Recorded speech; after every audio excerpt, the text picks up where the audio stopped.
है कविता की दिशा, दशा और वर्तमान परिस्थिति और बहुत सारी चीजें। हाँ, मैं एक बात बता दूं, संगोष्ठियों में लोग आराम से कविता सुनने और पढ़ने अधिक। ये अनुभव मेरा अकेला नहीं, आपका भी होगा।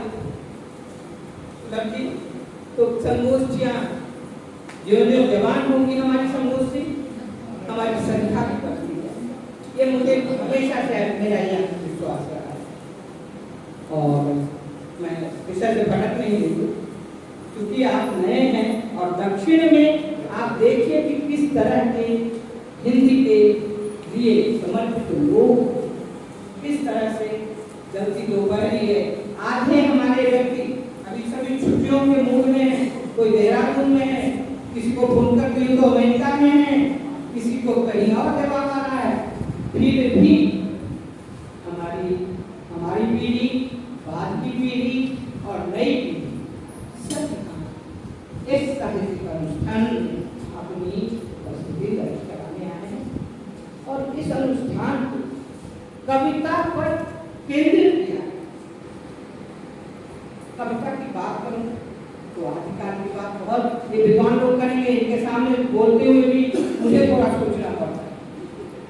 और नए युग में ये होता है कि प्रवर्तन शब्द लिखने का और कंप्यूटर साहब ने हमारी परिवर्तन कर। तो कंप्यूटर साहब का युग है जो है जहां मैं बिल्कुल खुले हृदय से स्वीकारती हूँ। मैं कंप्यूटर साहब के सामने बिल्कुल बुद्धू, क्योंकि मुझे इसका ज्ञान नहीं। तो रत्नाकर रोज का क्रंदन न सुनता तो कवि वाल्मीकि पैदा नहीं। और कवि वाल्मीकि संस्कृत उन जमानों उस युग की भाषा थी। संस्कृत के साथ साथ उन्होंने लोक प्रवाह की संस्कृति भी अपने भाषा में डालकर और रामायण की रचना की, जो आज की विश्व की सर्वश्रेष्ठ कृतियों में पद्य के क्षेत्र में अपना स्थान है। आगे बढ़ी तुलसीदास जी, जो आध्यात्म बुद्धिमत्ता के केंद्र में, और जब वो सीता को फुलवारी में ले जाते हैं उस समय बुद्धिमत्ता नहीं, प्रेम, मधुरता, सौहार्द और जन्म भाषा को। आप याद कीजिए वह कांड जहाँ श्री राम भागते हैं और सीता आती है फुलवारी में फूल लो। आपने रामलीला पढ़ी होगी, रामायण पढ़ी होगी, लेकिन उस दृश्य में वहाँ राजरानी सीता क्या बुद्धिमत्ता कहीं नहीं है। वहाँ एक स्त्री का मन है और एक युवा का मन है, जिसे जन साधारण की भाषा, संस्कृति, संस्कार और संस्कृत, उसके साथ ही लोक भाषा में पूरी रामचरितमानस सुनते हैं। आगे देखिए, बात परही मुनि राउराई मुनि तरिणी मेरे तरिणी मुनि धरनी हो जाए। सुन के बटके पर अटपटे ये तुलसी का वहाँ उनकी जो आध्यात्म की भाषा है। आप रावण के राज्य में वहाँ जाइए, वहाँ की भाषा अलग है। यानी तात्कालीन समाज परिस्थिति, अपने वातावरण सबको समेट कर कविता अपने समय का इतिहास है। कविता आपको वह देती है जिसे आपका मनोविकास हो। कविता आपको खुशियों के साथ, आनंद के साथ, लय के साथ, भाव के साथ, छंद के साथ एक नई दुनिया की सैर, एक नई वस्तु का परिचय देती। कविता अपने आप में हमारे पूरे सूर्य की बंद आंखों से सूर्य ने वात्सल्य को एक नया रस दे दिया। ये सब हमारे साहित्य के इतिहास में, हिंदी साहित्य के इतिहास में अंकित होते हैं।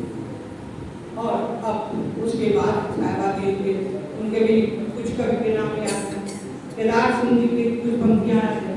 लेकिन हमें ये बताइए, पिछले 10 सालों में इतने सारे कवि होने के बाद, इतने सोच चिंतक होने के बाद क्यों कोई ऐसी रचना नहीं हुई? चाहे निबंध टोकरी में निबंध की बात आप कर लीजिए, क्या कहीं की बात कर लीजिए, क्या टोकरी में निबंध जो थाली का है उसकी एक पंक्ति भी किसी को याद है? मेरा प्रश्न ये, हमारे ऋषभ जी बैठे हैं, उनके 2-4 पंक्तियां मुझे याद, हमारे प्रवीण जी बैठे हैं, उनके बोलो कृष्ण याद है, हमारे युवा पर राजीव सिंह हैं, उनके बड़े ही नहीं याद है मुझे। 2-4 पंक्तियां इन्हें चुने कवियों का क्यों आज कविता हृदय की आपके हृदय में समाहित नहीं हो? क्यों आज कविता उस पहाड़ी नदी की तरह सब कुछ अपने समय का सब कुछ समेटे हुए कल झलझल करती हुई गंगा यमुना और अन्य नदियों की तरह प्रवाहित होते साहित्य के महासागर में नहीं मिली? प्रश्न ये है, और ये यहाँ मेरा मन लगता है, और मैं समझती हूँ ये प्रश्न मैं हमारे प्रमुख वक्ता, हमारे अध्यक्ष दोनों के लिए उनके समक्ष रख रही हूँ कि आज जो कविता की एक नई पीढ़ी, एक नई दुनिया जिसमें कविता अखबार समझ, कविता 1 घंटे के बाद याद नहीं, अखबार आप पढ़िए, हेडलाइंस पढ़ लीजिए, चल उसकी कीमत, उसकी जिंदगी 1 घंटे, 24 घंटे के लिए छपती है, जिंदगी 1 घंटे। आज की कविता भी कुछ इसी तरह पलायनवादी, सुनो लिखो गिनो चुनो खत्म,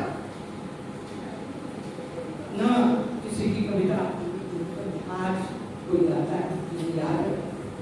यहाँ एक संस्था बहुत अच्छा काम करने लगी, मैं बहुत खुश थी।